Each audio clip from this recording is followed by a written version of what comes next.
Fragcom, I know you all know about this one, and you know about this one. But do you know about this guy right here? We're gonna go full nautical today.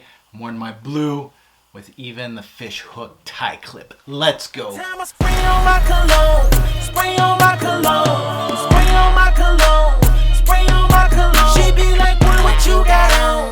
Boy, what you got on? Boy, what you got on? Boy, what you got on? Is it that Gucci, Versace, that Izzy, Miyake? Spray my neck once, wrist. Hey YouTube Fragrance family, how's everybody doing? Hopefully you're doing well. Welcome to another Robes 08 fragrance review. Today is on the house of Kenzo, one of my favorite underrated fragrance houses. And we're going to start with the fragrance that started it all for them in the men's game. And this one called simply Pour Homme, and also known as Kenzo Homme. Let's go. Kenzo Pour Homme hit the shelves in 1991. Bottle sizes are your standard 1.7 and 3.4 ounce bottle sizes. They also had in the past a 5 ounce bottle available. However, I'm not 100% sure at this time if they have those still available to purchase. The concentration is eau de toilette. Flankers to Kenzo Pour Homme, there is quite a bit, especially recently. There is the Kenzo Pour Homme Boisé version, which I hear is very, very good, released in 2010. The Eau de Parfum edition, which is recently released in 2016. There is a Kenzo Pour Homme Fresh that was released in 2006. A night version released in 2014. A sport version in 2012. And then why not a Sport Extreme version in 2013. As of now, Kenzo Pour Homme is a definition of a cheapie. Online, you can purchase this fragrance for very cheap. I've seen it for in the 30s, early 30s, even late 20s for purchase price. So to purchase Kenzo Pour Homme, I would truly suggest to take your time and do your research and see if you can purchase it for very, very cheap. It is very much worth your time to get it at a discounted rate. Now, presentation comes with a small disclaimer. This presentation has changed quite a bit over the years, and I will show later on in this video the different presentation of Kenzo Pour Homme, and the name Kenzo Homme also has changed. So let's take a look at the presentation I currently have. So the box first, as you can see, that beautiful blue bamboo on the side here, Kenzo, the name. And on my box, it hasn't changed to Kenzo Homme. It is still Kenzo Pour Homme Eau de Toilette. You see information here on the side, in the back, that blue bamboo, on the top, Kenzo, and at the bottom, all kinds of information, barcode. If you take a look inside, it actually shows you how to, I believe it's this bottle that has it. Yes, it does. As you guys can see here, it shows you how to spray with the atomizer. So it's a built-in atomizer on the bottle. So let's take a look at the bottle. This is probably the plainest bottle that they've released for Kenzo Pour Homme. I got the ugliest one out of the bunch. Fingerprint magnet. It really has that. The bottle has this kind of see-through blue greenish aquatic glass to it. The atomizer here is plastic, and on the top there is, of course, built-in. This is not my preferred atomizer, just because obviously with travel use this can be sprayed. My bottle is the 100 ml bottle, and as you can see, there's just a black sticker on the bottom with your batch code and everything. So that is your Kenzo Pour Homme presentation. Let's take a spritz out of this one. Not a bad atomizer for a built-in on the bottle. Now, the nose behind this one is not a well-known perfumier. It is Christian Mathieu. Christian had a very short career as a perfumier and actually only made a handful of scents. This one, I have to say, is Christian's crown jewel. Kenzo Pour Homme was released at the start of the Aquatic Rage. This is part of the Aquatic Starter Pack, man. If you know about Cool Water and you know about ADG, you need to get KPH. This is the third stringer in the game. To note, Kenzo Pour Homme, as I stated earlier, is Kenzo's first male release of their whole fragrance catalog. This one is one hell of a starting fragrance release in your men's fragrance catalog. Kenzo really hit this one out of the park. The idea behind KPH was a fairly simple one. It was to build a fragrance around the dark blue, green, vegetal, and marine world. Basically, the color of this bottle really represents what KPH really smells like. Blue Bamboo, which I'm going to put a picture up here, and also was on the original bottle of KPH, really is the sign of what you're going to get from this scent. It really invokes what Kenzo was thinking when building this fragrance. Kenzo Puram and Bulgari Aqua both have something in common that is very unique in our men's fragrance game. It has that dark, deep, marine-like feeling. It truly brings you to the ocean depth, way down deep, dark blue with a little bit of vegetation. These do not smell alike, but they have that same theme, and it is very interesting and exciting theme. I absolutely love Aqua, and you're going to see my thoughts on Kenzo Puram. So let's get into the notes. Let's take a look at the note breakdown for KPH. It's huge, it's massive. Let's take a look at it beside me here. I'm not going to go through all the notes, but I'm going to go through the major notes to my nose. The C notes major in this fragrance. Sage has a large portion in this fragrance too. Pine, there is a good amount of woods here. Lots of musk, and we got some florals here. Group, this is an aromatic, aquatic, fresh, musky fragrance. How many sprays and where? I go one on the chest right here, one on each side of my neck. And if I feel that I want to put a little bit more, boom, boom, I'm set. Usually I go my usual 3, which is chest, 2 on the neck, and then I'm set. But also at sometimes, it doesn't matter how hot it gets, I can go with the 5 sprayer and I'm good to go. 3 to 5. Now let's sniff out this beautiful introduction. Let's put a couple sprays here on my skin. Very good atomizer, as you guys can see. And already, wow. Upon smelling KPH, it transports you to the deep edge of the sea right away. There is no winding down period in this fragrance. It shows you every single facet of the fragrance upon the first spray. You get hit with many facets, including some fresh citruses, very fresh, uplifting citruses, an aquatic note, mostly the aquatic note, very deep, very blue, dark blue even. Very nice aquatic note. One of the best in the game. There is a little pinch of woods here. Quite a bit of florals. Now to all of those that are scared of florals, don't worry about it. It's the full mesh of the fragrance. This is not a floral fragrance. It's more of an aquatic. The thing with KPH is it shows you depth. It's just not one of those, just another simple watery frag. The depth in here, and when I say depth, I don't mean, just a little bit of depth. It has some depth. And trying to explain the aquatic tinge to this fragrance. I like to go and say that if you're on a boat, and you're smelling the aquatic in the air, there's some fragrances that kind of smell like that. You smell that aquatic air, the water's, all around you. This is not that kind of fragrance. Think about this. You're in the water, you're scuba diving, you're way down deep. It's getting darker and darker. The water's getting darker. It's dark blue. Think the bottle. It looks like that. Dark green blue.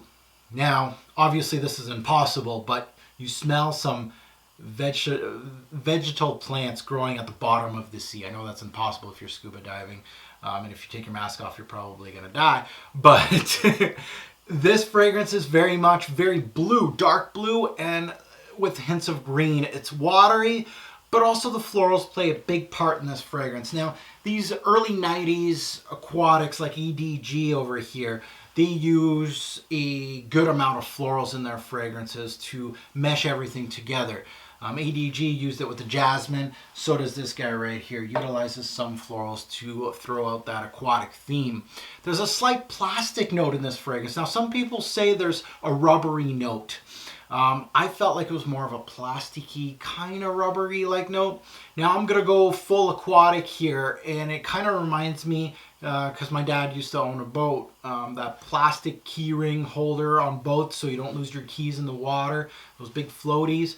That's what it smelled like. Now, as far as the sage goes in this fragrance, I love the work of the sage in here, and also the pine. The sage gave it a little edge to the fragrance. If you don't know this, sage kind of gives the fragrance a little bit of a peppery kick. In this one, it does. So if you're feeling or you're smelling a little peppery kick, it is that sage. The pine in this fragrance is not strong. However, it resonates throughout the scent. The opening of Kenzo Put On gives me a classic feel to it. Something you won't smell in more modern aquatics. This is your blueprint when aquatics had something to say, to be quite honest. They have some depth to them, and they had a little more than just a very transparent aquatic theme. Once you get a grasp of what KPH is giving you in the introduction, the mid of the base of this fragrance truly has a flawless transition to it. In the mid, I felt like many of the 90s aquatics have that floral that kind of take charge. I get a lot of jasmine and rose in KPH. Now the pine and creamy sandalwood are the backbone of this fragrance, more into the mid, and the must keep it grounded. It's still watery at this stage, but florals and woods come out pretty much tenfold. The vetiver and oak moss play a part in this mid here to keep it green. The nutmeg showed a bit of its face here also. There was some sweetness in this fragrance, just a tad. It showed itself with the jasmine and a very unique note in men's fragrance, which was actually peach. I really like the touch of peach. You don't want too much peach in a men's fragrance. And Kenzo Put On, and I can already start smelling peach and aquatic notes really work very, very well.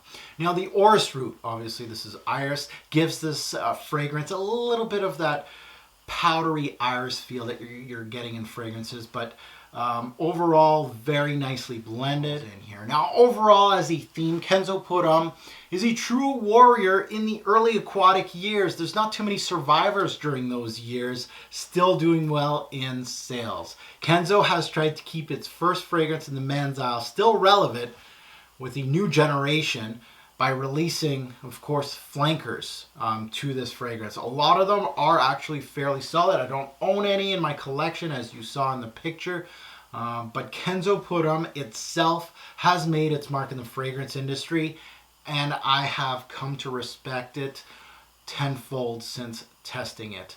And don't be surprised if it starts popping up in some of my top 20 summer and spring fragrance. My final take on this fragrance. This is not your typical freshie that you're getting now in the fragrance game. It is quite solid and can be a year-round scent. It is unique.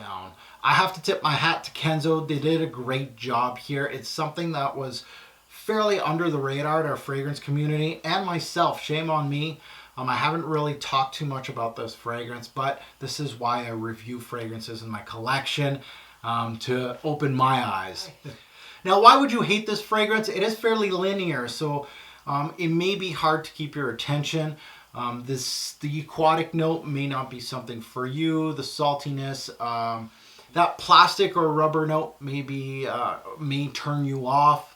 Now, why would you love it? Easy to throw on, a great blend, and a very interesting scent in my opinion.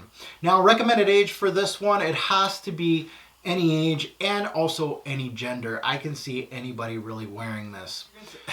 Now, which fragrance does Kenzo Put On remind me of? Not much in this fragrance game reminds me of this fragrance. The only thing I could think of is this bad boy right here, this top seller right here. Do they smell alike? No, but they were built on the same skeleton. I see a lot of the way it was built, constructed. A lot of frag heads will know what I'm talking about when I'm talking about the skeleton of the fragrance. You know, florals, aquatic, green tendencies to both fragrances. So really that is the one fragrance that it reminded me of. Awards on my channel, this is criminally underrated by me. No, it didn't win any awards on my channel. Best time to wear this fragrance, signature scent worthy, baby. It is daily wear scent. Yes, I would wear it more. Work, school, throw it on casually. That's the kind of fragrance I think this one is for. Seasons, mostly for spring. You can throw it on in the fall and summer. Really day and night, mostly day. Fall, this worked very well. Very interesting. A lot of these notes, especially when it rains, KPH works well. Aquatic and rain, sometimes they don't mix. It just doesn't work. This one, it just has that deep blue feel. The sage comes out a little bit, gets that peppery kick a little bit more. Really interesting. The florals work well, of course, with the rain. So spring and fall, it works very, very well. Now, is it for you? The development of this fragrance, it goes from average to linear. I would most likely, I think I did say it was more of a linear fragrance earlier in this review. I would tip my hat more to average. It does have a very good balance of notes and it's meshed very well. So I would go for average to linear. The transition in this one is very flawless. So you could almost miss the transition in this fragrance. Work appropriate? Hell yes. Price justified? If you're going on discounters? Hell yes. Person it's for, collector or everyday man. This is for an everyday man, not for the collector out there. Yeah, if you're collecting aquatics, this one is a must-have. But if you're looking for something classic, you've been wearing this for 10 years, you're looking for something around the same skeleton, not as popular, boom, this is the one you should look at. KPH, a great one. Signature scent worthy, sign me up. It is 100% signature scent worthy. Are you ready for my rating system? I don't think you are. I think I'm just going to leave, guys. I'm done. No, wait. Let's do this. Signature scent, KPH, underrated fragrance. One that kind of fell on the wayside. When these two got popular, KPH kind of just steadily kept selling for the house of Kenzo. Let's do split screen. Let's take a look at the rating system. Projection. KPH does well. 6 out of 10. It projects fairly well. I would say average to above average. It is a mid projection kind of fragrance. Most of these aquatics don't really push too much. Longevity. It's another 6. 5 to 6 hours. Now you're saying, Mark, ooh, that's a little weak. Well, with the aquatic genre, you know, this thing isn't a beast either, boys.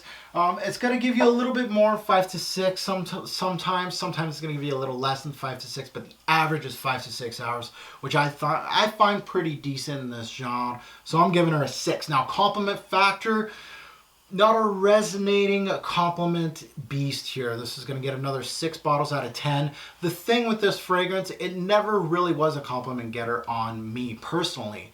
It never really brought people closer to me. It was one of those that I throw on and I smell nice. That's all it is. Compliments, it is your average kind of compliment getter, and that's why it gets a 6. Uniqueness, I'm going to bump it up a little bit here. 7 bottles out of 10. If you're talking about when it was released, the uniqueness, it would probably be bumped up to a 9. But that is pretty good for a fragrance that's this old, still doing well in the unique game. I'm giving it a 7.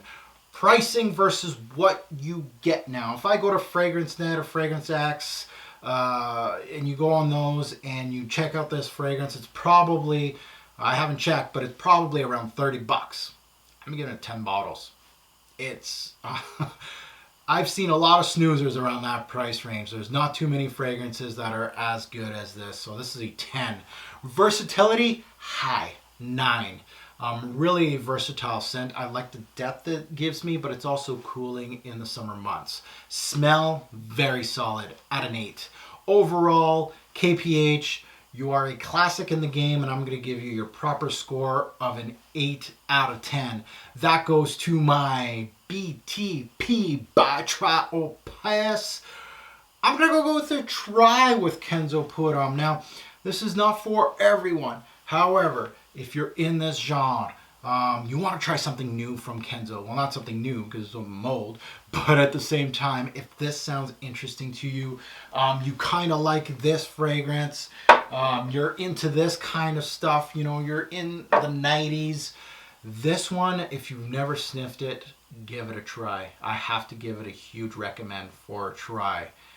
So guys, hopefully you enjoyed the review. as usual, please comment below. If you own this fragrance, you've ever smelt it, good, bad, you know what to do. Comment below. I want to hear your thoughts on KPH, a classic in the game.